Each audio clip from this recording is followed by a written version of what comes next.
বশ করার তাবিজ। স্ক্রিনে যে বিদ্যাটা আজকে আমি দেখাচ্ছি এটা একটা বশ করার তাবিজ। এইটার মাধ্যমে দেশ থেকে বিদেশ থেকে যে কোনো জায়গা থেকে প্রেমিক প্রেমিকা মনের মানুষ বা স্বামী স্ত্রী অথবা শত্রুকে সহ বাধ্যগত করা যায়, বশীভূত করা যায়। তো আসলে বশীভূতকরণ বলতে আপনারা কি বোঝেন? তো এক কথায় বলতে গেলে ওই ব্যক্তিটাকে যদি কেউ তাবিজ করে থাকে, আপনার থেকে আলাদা করে থাকে এবং দেখা গেছে অন্য কোনো কারোর প্রতি সে যদি আসক্ত হয়ে থাকে, এই বিদ্যার মাধ্যমে সে আপনার জন্য পাগল হয়ে যাবে। আপনাকে ছাড়া অন্য কাউকে আর কোনো কিছু বুঝবে না, শুধু আপনার জন্য সে পাগল থাকবে। এটা এমনই একটা বিদ্যা। তো এই বিদ্যাটা কিভাবে কাজ করে এইখানে আমি পূর্ণাঙ্গ নিয়মে আমি আপনাদেরকে বলে দিতেছি।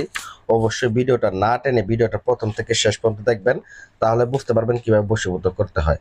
তো অনেকে হয়তো বা কাজ করছেন কিন্তু এরকম ভাবে কাজ করতে পারেন নাই, এই জন্য আমি ডাইরেক্ট সরাসরি কাজ করে দেখাইতেছি। ভিডিওটা না দেখলে বুঝতে পারবেন না। আপনি কাজ নিজে না করেন, তবে আপনি ভিডিওটা ভালো করে পূর্ণাঙ্গ ভাবে দেখবেন। তারপরে আপনার মতো অন্য কবিরাজের কাছে যান বা আমাদের কাছে কাজ করেন, যেখানে খুশি কাজ করতে পারেন, বা নিজেদের কাজ নিজেরা করেন। তো আমি এখানে নিয়ম সহ দিয়ে দিতেছি। তো এখানে একটা মন্ত্র আছে, তো মন্ত্র পাঠ করবেন এবং চন্ডালের যে আমার হাতে হাড়টা আছে এই হাড়টা দিয়ে মন্ত্রবদ্ধ করে নিতে হবে। তো আপনার যদি চন্ডালের হাড় না থাকে এটার উপায় আমি বলে দেবো, আপনাদের ভিডিওটা দেখতে থাকেন। দেখেন, ওম প্রেম দেবাই অমকং অমকং আত্মাং সর্বাঙ্গী বশীভূতং নম কৃষ্ণ স্বাহা। ওম প্রেম দেবাই অমকং অমকং আত্মাং সর্বাঙ্গী বশীভূতং নম কৃষ্ণ স্বাহা। এই মন্ত্রটাকে আপনারা পাঠ করতে থাকবেন। বিশেষ করে এই মন্ত্রটা পাঠ করবেন এবং হাত দিয়ে এরকম ভাবে আপনারা এই পুতুলের মাথার মধ্যে ঠেকায় দিবেন। সাতবার সাতবার করে পাঠ করবেন। তো এরকম ভাবে পাঠ করবেন এবং এই পুতুলের মাথার মধ্যে ঠেকায় দিবেন। এবং এখানে দেখেন পাঠার রক্ত এবং কামসিঁদুর মিশ্রিত করে আমি এখানে কিছু জল রাখছি। তো এইটা আমি এই দুইটা পুতুলের মাথার মধ্যে দিয়ে দিব। এটাও মন্ত্রবত একই মন্ত্র পাঠ করবেন, পাঠ করে এটার মধ্যে ফুদিয়ে নেবেন এই পাঠার রক্ত এবং কামসিঁদুরের মধ্যে দিয়ে, তারপর এটাকে দুই পুতুলের মাথার মধ্যে দিয়ে দিবেন। এতে পুতুলটা জাগ্রত হয়ে যাবে। মানে এখানে বিশেষ করে যাকে আপনি বশটা করবেন, অমুক অঙ্গের জায়গায় অবশ্যই মন্ত্রের মধ্যে ওই ব্যক্তির নামটা বলে দেবেন। আর পুতুলের মধ্যে তো অবশ্যই তার মেয়ের ক্ষেত্রে মেয়ের নামটা, ছেলের ক্ষেত্রে ছেলের নামটা অবশ্যই তো লিখে নেবেন। আর বিশেষ করে মেয়ের ক্ষেত্রে মেয়ের মায়ের নামটা সহ লিখবেন, ছেলের ক্ষেত্রে ছেলের বাবার নামটা সহ লিখে দেবেন। তো বিশেষ করে এই কাজটা করতে হবে যে কোনো শনিবার অথবা মঙ্গলবার। আপনারা সাধারণ যে বশীকরণ গুলা দেখেন, এই বশীকরণ গুলার থেকে এটা একটু ভিন্ন ধরনের। এটা অত্যন্ত পাওয়ারফুল, একদম কুফুরি একটা বিদ্যা। এই কাজটা আমি যতগুলা কাজ করছি একটা কাজও মিস পাইনি। আপনাদের প্রমাণ চান আমি প্রমাণও দিতে পারবো। আর আপনারা নিজেরাও যদি করেন এই কাজ আপনার মিস মিস হবে না, কোনোদিন আপনার মিস হবে না। এই কাজ আপনি 100% আপনি ফলাফল পাবেন। তবে এই কাজটার প্রতি পূর্ণাঙ্গ ইমান রেখে বিশ্বাস রেখে কাজ করবেন, তাহলে ফলাফল পাবেন। হয়তো বা একটু পরিশ্রম আছে, কিন্তু মনের মানুষকে কাছে পাইতে গেলে, বশ করতে গেলে একটু পরিশ্রম করতেই হবে।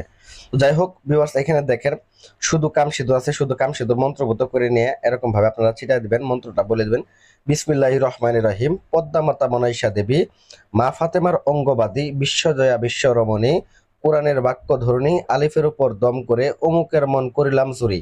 তো অমুকের জায়গায় অবশ্যই যাকে আপনি বশ করবেন তার নামটা বলে দিবেন। ছাড়বে সে নিজ পরিবার, আসবে অমুক আমার বাড়ি। অঙ্গে দিলাম মিম হরফ। এইখানে আমার আছে, ওইখানে যদি আপনি কোনো কবিরাজ হয়ে থাকেন, কোনো লোকের কাজ করে দিয়ে থাকেন, সেক্ষেত্রে ওই ব্যক্তির নামটা বলে দিবেন। যেমন ধরেন যে মিম আসবে আসিফের বাড়ি। অঙ্গে দিলাম মিম হরফ, মস্তিষ্কে মারিলাম ছুরি, দুহাই লাগে এক্ষুনি ছুটি আই আমার বাড়ি। এই মন্ত্রটা শুধুমাত্র আপনারা পাঠ করবেন এরকম ভাবে। এই কাম সিঁদুরগুলাকে আপনারা ছিটায় দিবেন।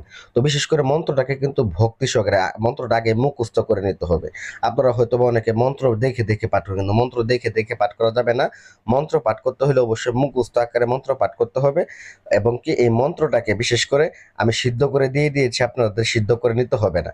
তো এরকম ভাবে আপনারা কি করবেন, এই ওর যে মন্ত্রবোধ কাম সিঁদুরটা আছে এটা নিক্ষেপ করে দেবেন এবং এই মন্ত্রটাকে পুনরায় আপনারা জপ করবেন। তো এই কাজটা কিন্তু আমি মূলত করার সময় কিন্তু আমি ভয়েসটা দেইনি, কারণ দেখা গেছে কাজ কাজ করার সময় আসলে কথা বলা যায় না। তো আমি কাজ করার পর আমি মূলত দেখা গেছে যে আমি ভয়েসটা আপনাদেরকে দিয়ে দিলাম। তো অতঃপর এই পুতুলটা যখন পূর্ণাঙ্গ আকারে জাগ্রত হয়ে যাবে, মন্ত্রভূত হয়ে যাবে, এখানে কিন্তু আগে এই নকশাটা আমি অঙ্কন করে নিয়েছি। এই নকশাটা কিন্তু আপনারা যদি অঙ্কন করতে চান, সেক্ষেত্রে নকশা দরকার হয়, সেক্ষেত্রে আমার এই স্ক্রিনে দেওয়া হোয়াটসঅ্যাপ নাম্বারে যোগাযোগ করবে যদি কাজ করেন। তো আমি এই নকশাটা আপনাদেরকে দিয়ে দিব এবং এটার যদি আরো কোনো আপনাদের বুঝতে অসুবিধা হয় আমি আপনাদেরকে দিয়ে দিব। তো এই কাজ এছাড়া যারা বিদেশে থাকেন করতে পারবেন না, মাল জোগাড় করতে পারবেন না, আমাদের স্ক্রিনে নাম্বারে যোগাযোগ করবেন। আমরা নিজেরা দায়িত্ব নিয়ে মাত্র 24 ঘন্টার মধ্যে এই কাজ সমাধান করে দিব। তো অতঃপর এই পুতুলটাকে নিয়ে আমি শ্মশান গাড়িতে যাই পুঁতাই দিব, দেখবো 24 ঘন্টার মধ্যে এটার ফলাফল আসবে, 100% গ্যারান্টি, যেইখানে থাকুক 24 ঘন্টার মধ্যে ফলাফল।